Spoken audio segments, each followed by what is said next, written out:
Kita masuk di hadis ketiga. Hadis ketiga ini tentang rukun Islam juga, teman-teman. An Abi Abdurrahman Abdullah bin Umar bin Khattab radhiyallahu anhuma qala sami'tu Rasulullah sallallahu alaihi wasallam yaqul bunyal Islamu ala khamsin syahadati an la ilaha illallah wa anna Muhammadar Rasulullah wa iqamis shalah wa ita'iz zakah wa hajjil baiti wa shaumi Ramadan. Dari Abu Abdurrahman Abdullah bin Umar bin Al-Khattab radhiyallahu anhuma. Jadi ini anaknya Umar bin Khattab ya. Abdullah bin Umar. Ia berkata, aku mendengar Rasulullah sallallahu alaihi wasallam, bunyal Islam ala khamsin. Islam dibangun di atas 5 perkara. Bunya itu dibangun, didirikan. Persaksian bahwa tiada Tuhan yang berhak disembah kecuali Allah dan bahwa Muhammad adalah utusan Allah, mendirikan salat, menunaikan zakat, berhaji ke Baitullah dan berpuasa Ramadan. Hadis riwayat Bukhari dan Muslim atau biasa disebut muttafaqun alaih. Nah, udah paham? Masih ingat ya muttafaqun alaih maksudnya ya? Oh, ada di bawahnya. Nah, bagaimana kandungan hadis ini? Nah, kandungan hadis yang pertama, Allah Azza wa Jalla Maha Bijaksana, di mana Dia membangun Islam yang agung di atas 5 pilar ini untuk menguji hambanya. Menguji hamba-hambanya, teman-teman. Yang pertama, 2 kalimat syahadat, ucapan dengan lisan dan keyakinan dengan hati. Yang kedua, mendirikan sholat, amal anggota badan, yang mencakup ucapan dan perbuatan. Nah, kita bahas dulu yang pertama, 2 kalimat syahadat. Jadi, ketika Islam dibangun di bawah 5 perkara ini, itu maksudnya apa? Perumpamaan maknawi, teman-teman. Jadi kalau kita dikatakan dibangun, di kepala kita tuh langsung berdiri apa? Di kepala kita langsung muncul ini kan, langsung muncul ada bayangan suatu bangunan. Bangunan dengan 5 pilar, 5 perkara ini. Perkara pertama, ya, dan ini yang merupakan asas bagi perkara-perkara yang lain, alias mengikuti. Jadi adalah perkara syahadat. Asyhadu an la ilaha illallah wa asyhadu anna Muhammadar Rasulullah. Dan konsekuensi dari syahadat ini adalah syahadat la ilaha illallah. Konsekuensinya adalah beribadah hanya kepada Allah. Dan konsekuensi syahadat Muhammadar Rasulullah adalah beribadah harus mengikuti ajaran Rasulullah sallallahu alaihi wasallam. Itu konsekuensi. Jadi kalau kita memang sudah bersyahadat, kita harus tahu tuh konsekuensinya. Jangan pikir kita cuma syahadat di lisan, udah, that's fine, I'm Muslim. Enggak, ada konsekuensinya yang harus kita ikutin. Apa konsekuensinya? Masih ingat ya? Nggak usah ulang lagi insya Allah.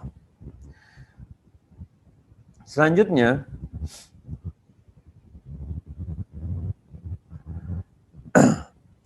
sesungguhnya syahadat ini adalah perkara paling agung, teman-teman. Karena dengan syahadat itu, maka darah seseorang, darah, harta, jiwa, seorang manusia yang mengucapkan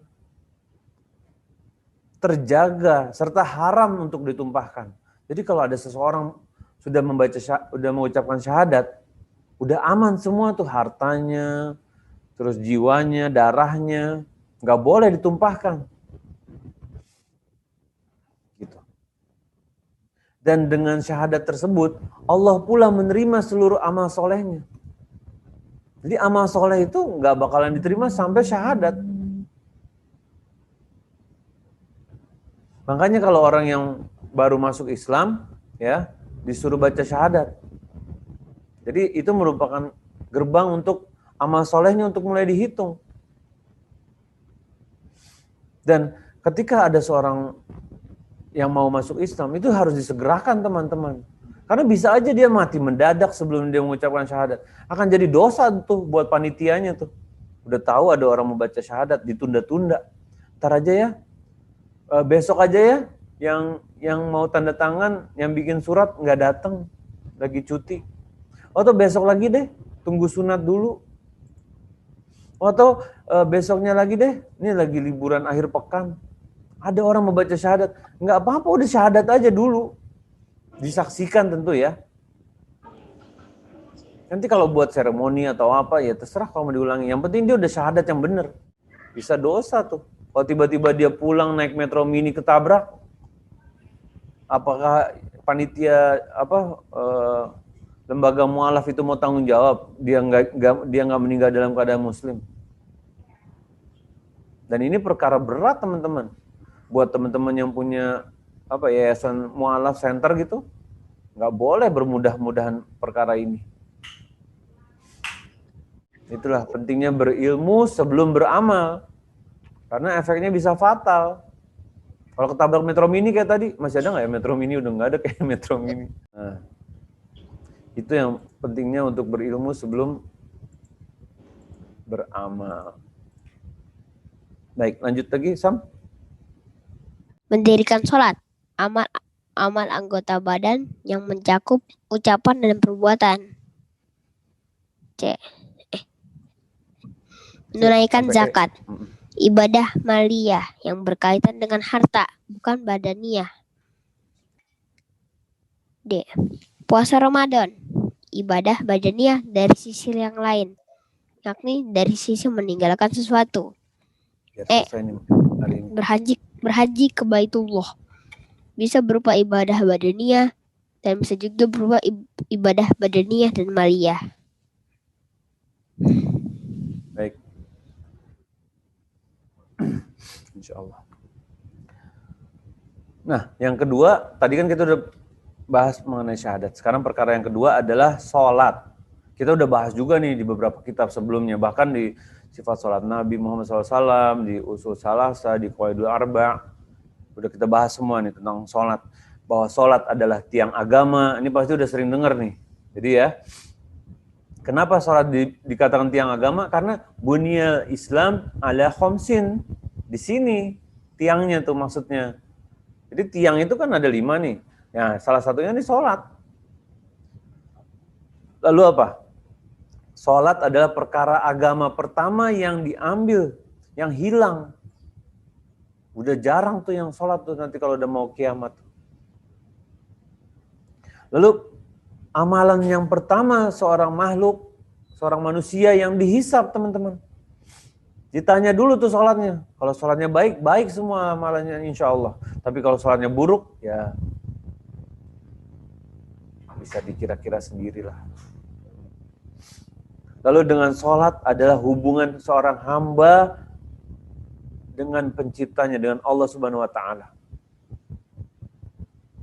Nih, hubungan Allah dengan hambanya nih. Jadi kalau orang nggak mau sholat, nggak mau nunda-nunda, ya bayangin aja tuh. Ini hubungan nih. Kalau udah masuk waktu sholat, oh nanti aja ya. Gimana hubungannya tuh? Misalnya seorang suami, ini Anda cuma permisalan manusia aja. Suami istri nih. Istrinya telepon, nanti ajalah angkat. Istrinya nyuruh pulang, nanti ajalah. Nanti ajalah kalau udah butuh banget, kalau udah terakhir. Hubungan seperti apa tuh rumah tangga kayak gitu? Lah itu baru manusia sama manusia. Ini manusia sama penciptanya, yang ngasih rezekinya, yang menentukan mati hidupnya, yang menentukan surga nerakanya. Dan begitu mudah dia menganggap remeh. Allahu Akbar.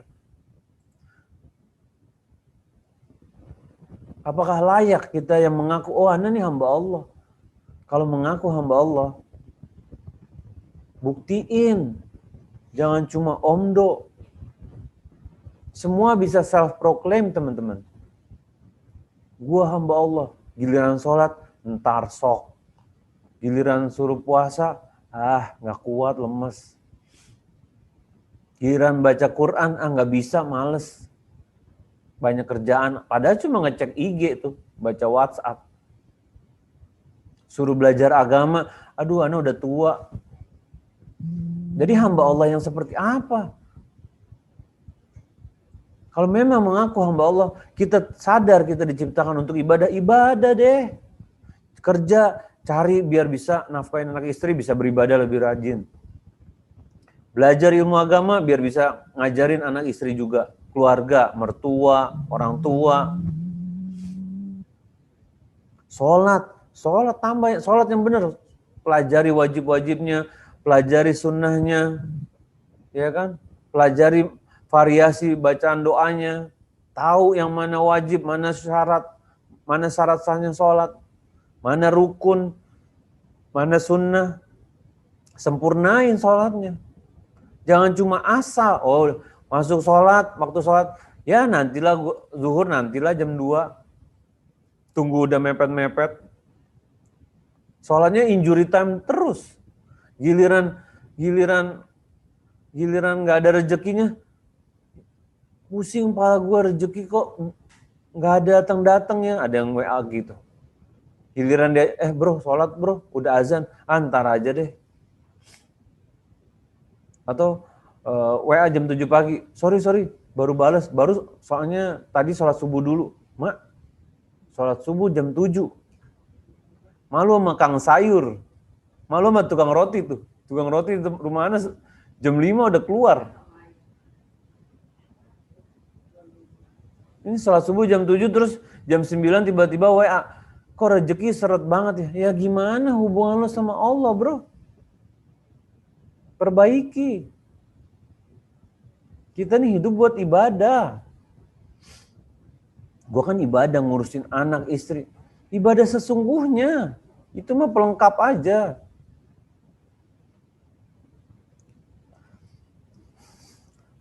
Selanjutnya menunaikan zakat. Nah, kalau zakat ini ibadah maliyah ya. Jadi kita tuh diperintahkan selain ibadah fisik, ya kan? Ada juga ibadah maliyah nih yang berkaitan dengan harta. Jadi bukan badaniah aja. Nah, selanjutnya ibadah juga ada macam yang puasa Ramadan ini ibadah yang menahan. Jadi ibadah badan tapi kita diperintahkan untuk meninggalkan sesuatu. Kayak puasa itu kan kita diperintahkan untuk kita diperintahkan untuk menahan diri dari makan, minum, ya kan? Lalu hubungan suami istri. Kalau lagi puasa disuruh nahan tuh. Disuruh tinggalin. Biarpun tetangga sebelah lagi masak gulai kambing gitu, baunya mampir ke sebelah, tahan tuh. Atau lewat tukang ketoprak langganan, tahan tuh. Jangan semena-mena. Dan puasa ini teman-teman, ini puasa ibadah rahasia loh. Gak ada yang tahu puasa. Kalau pagi-pagi sahur bareng sama anak istri, terus jam 8 atau jam 9 keluar mampir di warung kopi, ya kan? Makan pisang goreng, pulang ke rumah jam 4 sore, duh lapar nih, ini. Gak ada yang tahu. Allah yang tahu. Makanya dikatakan ibadah rahasia dan pahalanya, ya Allah, besar banget ini puasa.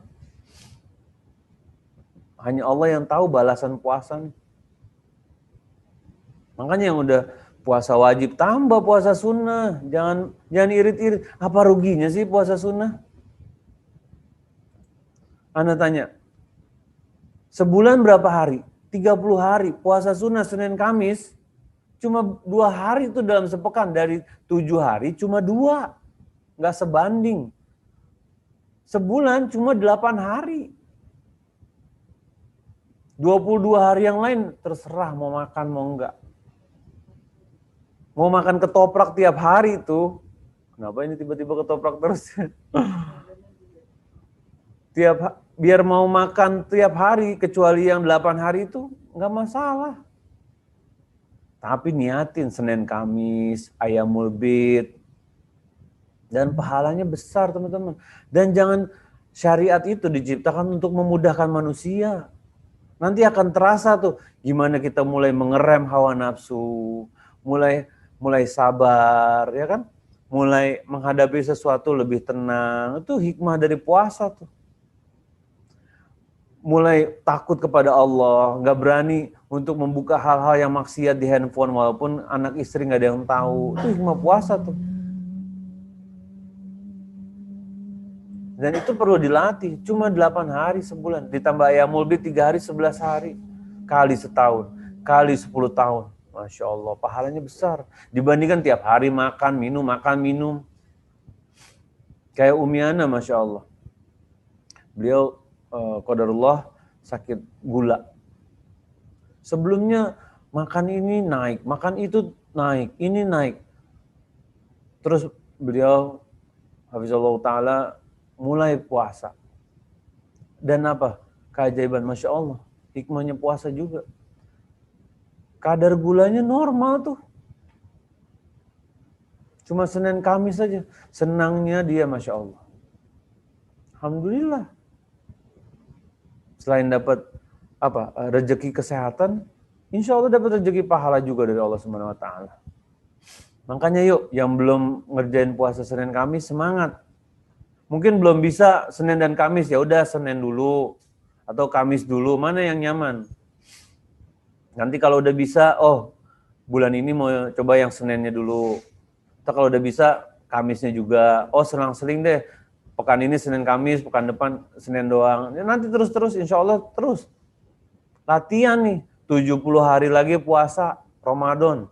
Siapin mental, siapin kebiasaan-kebiasaan baik. Ibaratnya kalau orang pelari itu udah siapin tuh, udah mulai latihan tuh. Udah mulai latihan baca Quran, udah mulai latihan puasa, udah mulai latihan sedekah. Ada pelari maraton yang tiba-tiba langsung lomba lari besok, sekarang nggak pakai persiapan, besok langsung lari. Pingsan tuh ber 2 kilo. Langsung dibawa ambulan itu kalau nggak pernah lari, tiba-tiba langsung lari. 42 kilo dia nggak pernah latihan, bertahun-tahun, tiba-tiba dia mau ikut lomba, nggak bisa. Apalagi Ramadan nih. Kita harus mulai siapin nih, siapin latihan puasanya, siapin baca Qur'annya, siapin amal-amal soleh terbaik yang kalian mau lakukan di malam-malam, di hari-hari di bulan Ramadan. Siapin dari sekarang, 70 hari nggak berasa. Jangan siapin orderan buat bikin nastar, mulai open PO, nastar Ramadan, enggak. Ramadan puasa, bukannya open PO. Sampai begadang-begadang nyubitin kue nastar. Masih ada nggak orang bikin nastar dicubit-cubit? Ibu Ana dulu kalau bikin kue nastar dicubit-cubit nggak kelar-kelar tuh kayaknya. Ya, lanjut ya. Yang haji ke Baitullah. Nah, ini selain badaniyah, badan dan juga maliyah, harta juga nih. Jadi yang ujiannya bukan cuma harta. Dan haji ini jihad loh bagi wanita dan orang-orang yang lemah. Tapi jangan berarti nanti aja kalau udah tua hajinya biar dapat pahala jihad buat orang yang lemah. Enggak. Mumpung masih muda, jihad, nabung tuh. Ada uang sisihkan sedikit-sedikit. Kita sering lihat di mana di media sosial atau di TV atau di mana orang-orang yang kalau misalnya nabung receh-receh uangnya, ya kan, dibawa berkarung-karung, disetorin buat bayar haji, buat ikut daftar ke pemerintah. Dan kita lihat orang yang kaya yang setiap hari bisa ke Singapura, bisa tinggal di Singapura setahun, ya kan, terus udah sampai sana, baru mau berangkat, dibayarin sama bosnya umroh, qadarullah, COVID, lockdown. Gak ada yang berangkat umroh. Nggak berangkat juga akhirnya. Makanya Allah tahu niat kita. Makanya yuk kita semangat, niatin bener-bener. Yang belum haji, haji wajibnya sekali. Kalau udah lebih dari sekali sunnah. Tapi bukan berarti ya udah sunnah nggak masalah. Enggak, kalau ada uang ada apa berangkat terus. Nggak jadi miskin kok orang pergi haji terus. Orang berangkat umroh tiap bulan nggak miskin, enggak. Itu janji Allah kok. Semoga Allah jadikan kita orang-orang yang bisa segera berangkat haji insya Allah ya. Yang belum umroh Allah bisa berangkatkan, apalagi umroh Ramadan 1 bulan. Amin ya Rabb. Nikmat kalau kita bisa buka puasa di Nabawi, Masya Allah. Dengar azan yang biasanya kita dengar dari handphone kah, dari ini. Sholat ngadep Ka'bah yang benar-benar Ka'bah gitu. Masya Allah. Ya, moga Allah jadikan kita orang-orang yang bisa segera berangkat insya Allah ya. Niat yang kuatnya. Lalu yang kedua, hikmah agung yang terkandung dalam rukun Islam ini adalah mencurahkan sesuatu yang disukai, menahan diri dari sesuatu yang disukai, dan melelahkan badan. Semuanya adalah ujian, teman-teman. Jadi, ibadah ini Emang ujian. Ibadah ini memang sesuatu yang tidak disukai oleh jiwa. Dan syahwat ini adalah perkara yang disukai sama jiwa tuh. Sesuai dengan hadis Nabi Muhammad SAW dari Anas bin Malik radhiyallahu anhu bahwa Rasulullah SAW bersabda, "Hufatil jannah bimakarihi wa hufatin naru bisyahwat."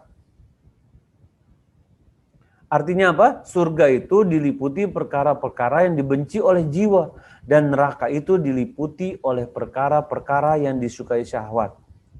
Tuh. Hufatil jannatu bil makarih wa hufatin naru bisyahawat. Ingat baik-baik di kepala. Surga diliputi oleh perkara-perkara yang dibenci oleh jiwa dan neraka diliputi oleh perkara-perkara yang disukai oleh syahwat. Hadis riwayat Muslim. Apa sih maksudnya? Ya jelas dong, ini udah jelas banget. Jiwa tuh nggak suka. Iya, seperti ibadah ini merupakan ujian. Contoh, sholat subuh tuh orang masih lelap tidur ya kan, azan pula 4:30 pagi katanya. Terus abis itu harus bangun, suruh wudhu lagi, sholat, belum lagi yang tahajud. Jiwa nggak mau tuh, jiwa tuh pengennya tidur terus, nyaman, pakai AC, narik selimut, ya kan? Bablas terus, berat kaki buat melangkah. Zakat, waduh, cintanya sama duit, saldo dicek-cek terus, naik ke hari ini. Terjadi pergerakan jumlah saldo, ya kan? Wah, tiba-tiba disuruh udah masuk nisab sama haul, suruh bayar. Keluar tuh, aduh berapa ya? Waduh, 2,5% lagi. Wah, gede nih, gimana ya? Nah, jiwa nggak suka tuh. Belum lagi haji, belum lagi puasa. Siang-siang lihat es kelapa, ujian tuh. Dan surga diliputi tuh perkara-perkara yang dibenci seperti itu. Jiwa tuh nggak mau. Sedangkan neraka diliputi perkara-perkara yang disukai nafsu. Sebagaimana nafsu orang lain-lain. Seorang perempuan bisa aja syahwatnya atau nafsunya belanja online, ya kan, lagi COVID begini. Handphone, tangan lincah tuh di handphone. Mungkin bisa multi screen tuh. Shopee, Tokopedia, masukkan keranjang tuh. Bisa tuh. Handphone zaman sekarang canggih-canggih. Tiba-tiba paket. Terus tanda tangan, Bu. Kok tanda tangan? Iya nih, semua satu truk nih buat ibu nih. Bisa tuh. Ana datang ke rumah keluarga Ana, itu yang teriak paket tuh kayak tiap 5 menit gitu. Paket. Ini rekaman apa? Sampai kadang manggil namanya tuh. Ibu ini, ibu itu. Saking akrabnya sama tukang paket. Itu kalau perempuan. Kalau laki-laki lain lagi. Laki-laki macam-macam. Ada yang hobinya sepeda. Naik sepeda tuh, ada diceritain ada orang naik sepeda dari Jakarta ke Semarang. Allahu Akbar. Katanya cuma janjian sama temennya, bawa baju secukupnya naik sepeda ke Semarang. Itu syahwat tuh. Waktunya habis di jalan, goes berapa lama. Ada lagi yang hobinya koleksi barang, laki-laki koleksi sepeda, koleksi motor, koleksi mobil, koleksi jam. Itu hawa nafsu seneng semua tuh biar bisa pamer, bisa ganti-ganti. Ada lagi yang anak kuliahan, hobinya main game online, syahwat juga tuh. Cari wifi yang kenceng, udah mager aja tuh dari pagi sampai sore. Ada yang hobinya lihat film kartun. Curi-curi lagi ngambil Zoom, bisa tuh, nggak ketahuan. Hawa nafsu tuh yang dorong tuh. Padahal Allah melihat. Hawa nafsunya dorong dia tuh, perkara-perkara yang apa? Yang disukai sama nafsu, neraka tuh, lebih dekat. Semoga Allah jadikan kita orang-orang yang mampu menahan diri. Karena hidup ini ujian, teman-teman. Ada yang pengen punya mobil mewah. Kalau mobil mewahnya dipakai untuk ke masjid, untuk lebih giat lagi ngaji, Tapi kalau cuma buat pamer tetangga, dipoles tiap hari, dipanasin, brem, dengerin satu komplek, ini nggak ada gunanya. Jadi semoga Allah jadikan kita orang-orang yang sabar dalam menghadapi ujian-ujian ini. Dan ibadah itu ujian. Dan ujian, kita tentu pengen lulus dari ujian. Lulus dengan nilai terbaik. Gimana? Pelajari caranya. Ya kan? Pelajari ibadahnya, tuntunannya bagaimana. Cocokin sama tuntunan. Jangan semau-maunya. Ujian itu soalnya yang bikin yang nentuin. Bukan kita yang nentuin tuh soalnya gimana. Mau gue jawabannya gini lah. Padahal kan udah dikasih tahu caranya begini, begitu. Ya sesuaiin dong.